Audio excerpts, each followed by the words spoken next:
Hey, good morning. This is Kurt Isles coming to you from the Creek Bank, creekbank.net. We're glad you're with us today. I'm in my fern rocking chair on our patio. It's a cool morning. The wind chimes are chiming. The birds are singing. I want to tell you a story. And today I'm going to go to the story from where I come from called Blackjack Oaks in Porch Lizards. As I'm getting feedback on my book, someone wrote me yesterday and said this was their favorite chapter. So I want to read you a few excerpts from Blackjack Oaks in Porch Lizards. My great-grandmother's words to my mother when we moved to Dry Creek in 1960. Mary, there are two things I'm asking not to do. Don't cut those two blackjacks behind your new house, and don't ever want to kill the lizards at the old house.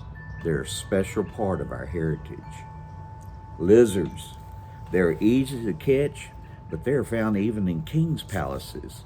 Proverbs 30:28.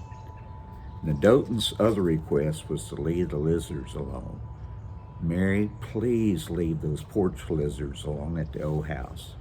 Now, when we lived at the old house, they weren't just porch lizards, they were house lizards. Because of the draftiness of the house, lizards lurked in every room. You got used to them.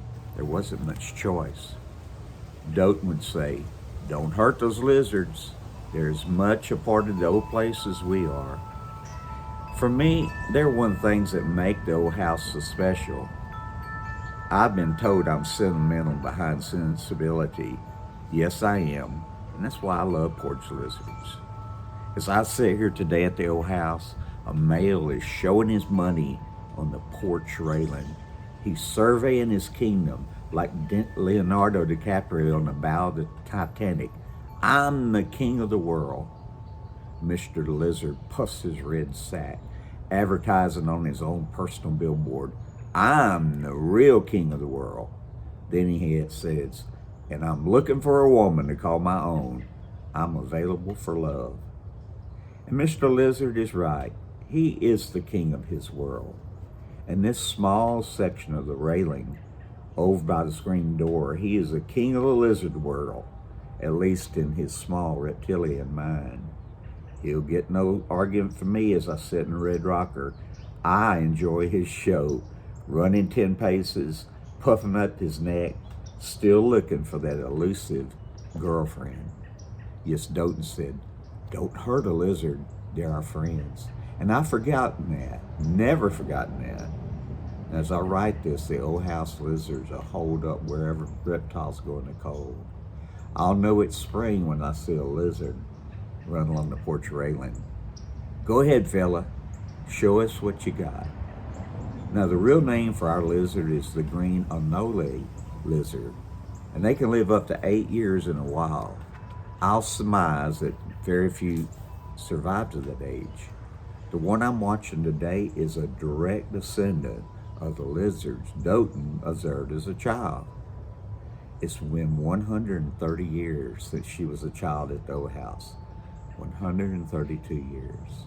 The average lizard's lifespan is 8 years. You can do the math. I'm the 5th generation of my family to sit on this porch. Mr. Lizard can brag about many, many, many more generations of ancestors who've lived on this porch. Yesterday I was at the old house. As the kitchen screen door slammed, a brown lizard scurried under the table. I said, hey buddy, don't run off too quickly. You and I are kin. Our families have shared this house for generations. He ignored me as he escaped through a crack in the floor. A lot of things have changed in the world, and a lot of things have changed at the old house. But the lizards are still here. May they always be so.